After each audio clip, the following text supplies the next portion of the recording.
1935. A single letter. Sent from Tehran to every embassy on earth. No army, no war, no bloodshed, just a letter. And with that letter, one of the oldest names in human civilization disappeared from the world. Map. Persia. Gone. Replaced by a word most people in the West had never heard before. Iran. The official explanation was simple. A name change. A modernization. A diplomatic preference. But that explanation has never told the whole story.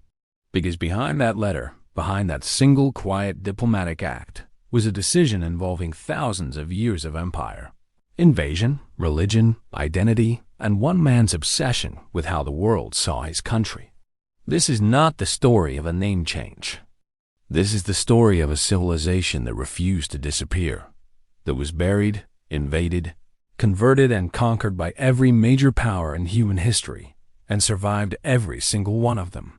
And the name it chose to carry into the modern world tells you exactly how. 4,000 years ago, long before Rome existed, long before Greece had written a single line of philosophy, a group of nomadic people crossed into a plateau surrounded by mountains and desert. They came from the north. They spoke a language that linguists today recognize as the ancestor of Latin, Greek, Portuguese, and Spanish. Their word for mother was mater. Their word for father was pater. Echoes of ma and pater in Latin. Echoes that proved these people were not Arab, were not Semitic, were not what most people today assume Iranians to be. They were Indo-Europeans, distant cousins of the people who would eventually build Rome. Among these migrants, two groups mattered most: the Medes and the Persians. The Medes settled in the northwest, organized, powerful, dominant. They built the first major empire in that part of the world. The Persians settled farther south in a fertile region called Pars. Quiet, unremarkable, overlooked. Nobody was watching the Persians, which was exactly when a man was born there who would make the entire ancient world wish they had been paying attention. His name was Kurosh. The world would come to know him as Cyrus the Great, and what he was about to build had never been seen before in the history of the world. Before Alexander, before Caesar, before Napoleon or Genghis Khan had ever drawn a sword, Cyrus the Great was already rewriting the rules of empire. Here is what made him different from every conqueror who came before him. He did not rule through fear. He ruled through something far more dangerous: respect.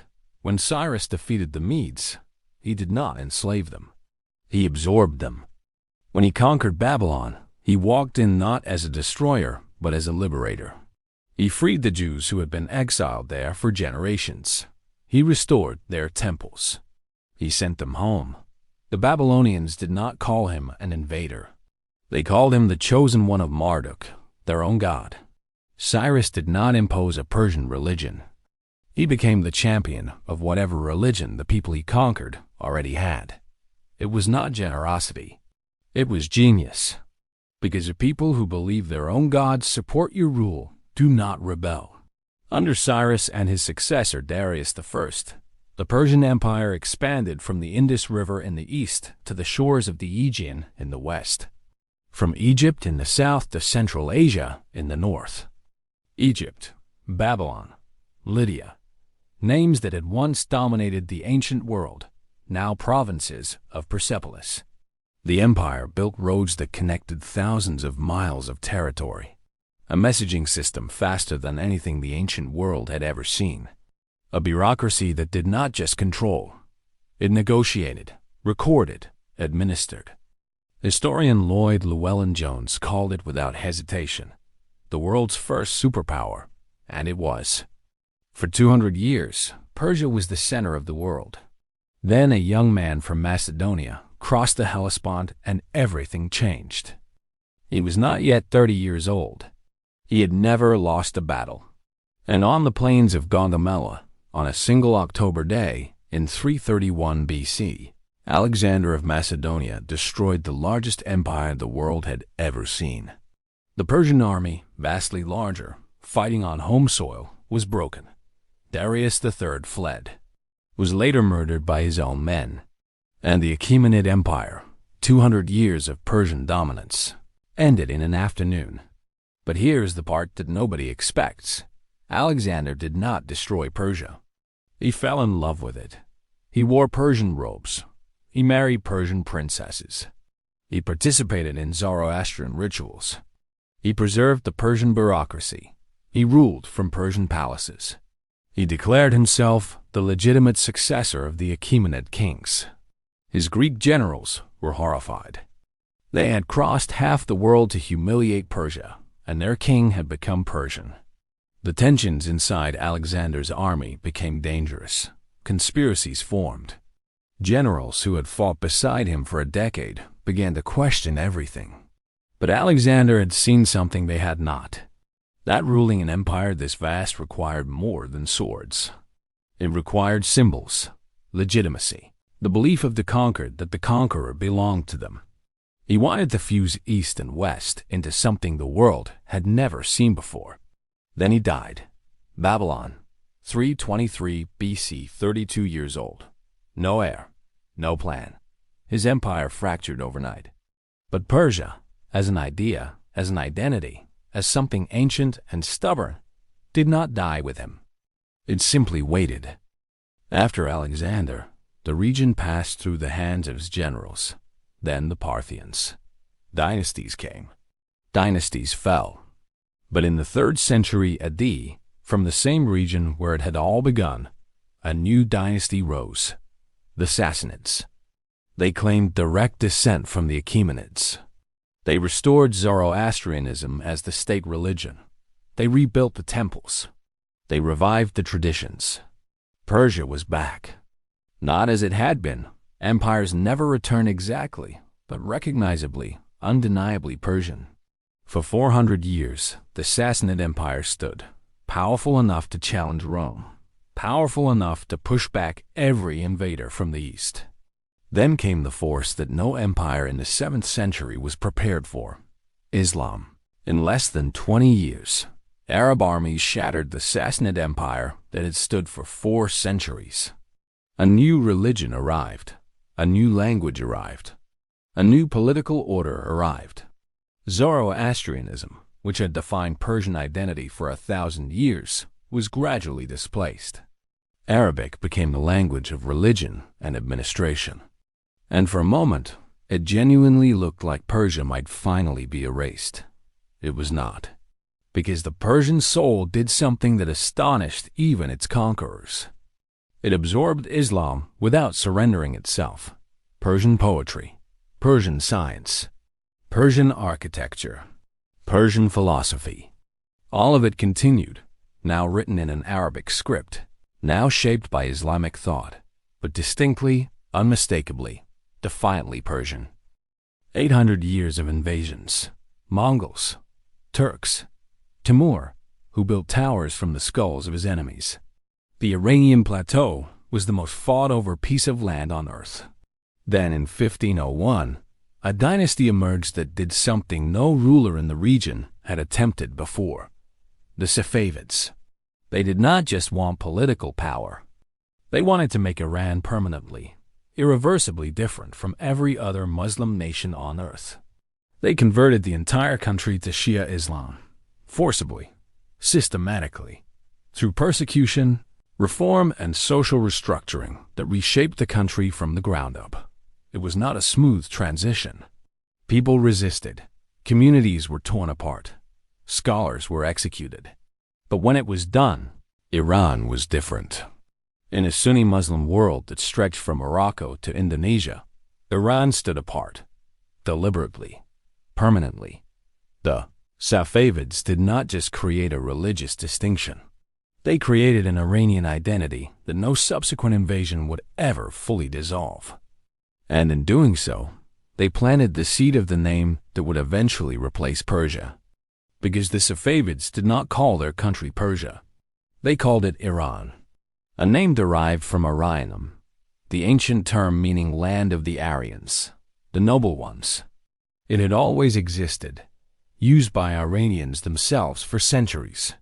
but the outside world still called it Persia. That gap between what Iranians called themselves and what the world called them was about to close. In the most deliberate, most calculated, most quietly dramatic way possible. His name was Reza Shah Pahlavi. He had risen from a soldier to the most powerful man in Iran through sheer force of will, deposing the last Qajar king and crowning himself in 1925. His obsession was modernization. He wanted an Iran that looked west, that industrialized, that educated its women, that built railways and universities and a professional army. He looked at Turkey, at Ataturk's radical transformation of the Ottoman Empire into a modern secular republic, and he wanted the same. But there was a problem. To the west, his country was Persia. And Persia, in the Western imagination, was not a modern nation. It was a relic. The word Persia carried 500 years of Western storytelling, of Greek narratives that painted Persia as exotic, decadent, tyrannical, of Orientalist paintings depicting harems and luxury, of colonial condescension dressed as fascination. Reza Shah looked at the word Persia and saw a cage built from other people's stories about who his country was. On March 21, 1935, Nowruz, the Persian New Year, he sent a circular letter to every foreign embassy in Tehran. The message was simple, direct, unambiguous. From this day forward, the official name of this country is Iran. Not Persia, Iran. One letter, one decision, 4,000 years of history repackaged. The reaction was not universally positive. Inside Iran, intellectuals and poets were furious. Persia was not just a name to them. It was Cyrus the Great. It was Darius and Persepolis. It was Rumi and Hafez. It was the Shahnameh, the Book of Kings, the greatest epic poem in the Persian language. Abandoning it, even in foreign correspondence, felt like cutting a thread that stretched back 2,500 years. But Reza Shah did not change his mind. Iran it was, and Iran it remained. Here is what most history books miss about this story. The name change of 1935 was not about linguistics. It was about control. Reza Shah understood something that very few leaders in the 20th century understood, that the name a country carries in foreign newspapers and diplomatic cables shapes how that country is treated by the world. Persia, in the Western mind, was beautiful but backward, ancient but irrelevant, romantic but not powerful. Iran knew, unfamiliar, its own word was a blank page.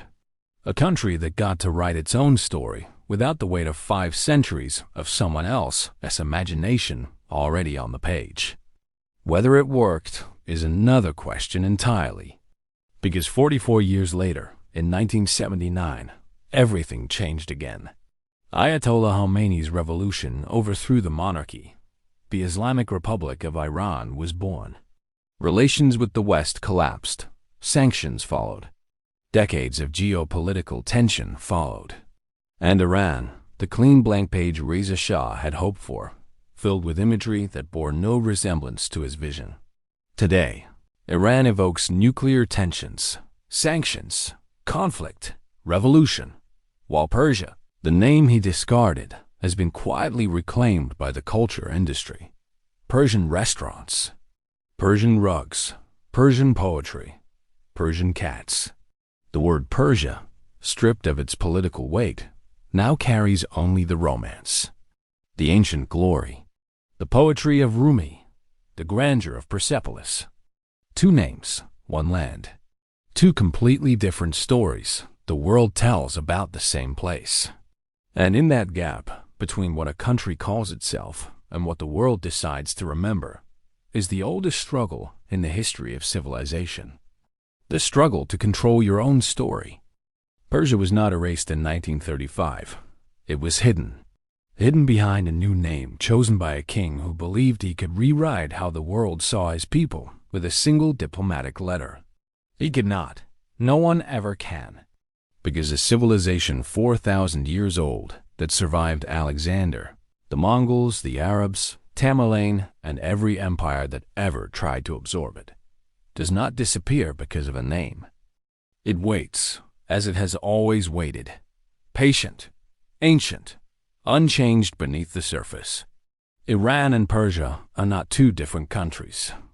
They are two different answers to the same question every civilization eventually faces. Who gets to decide what you are called and what that name is allowed to mean? Subscribe to Historva, because the most important battles in history were never fought with weapons. They were fought with words.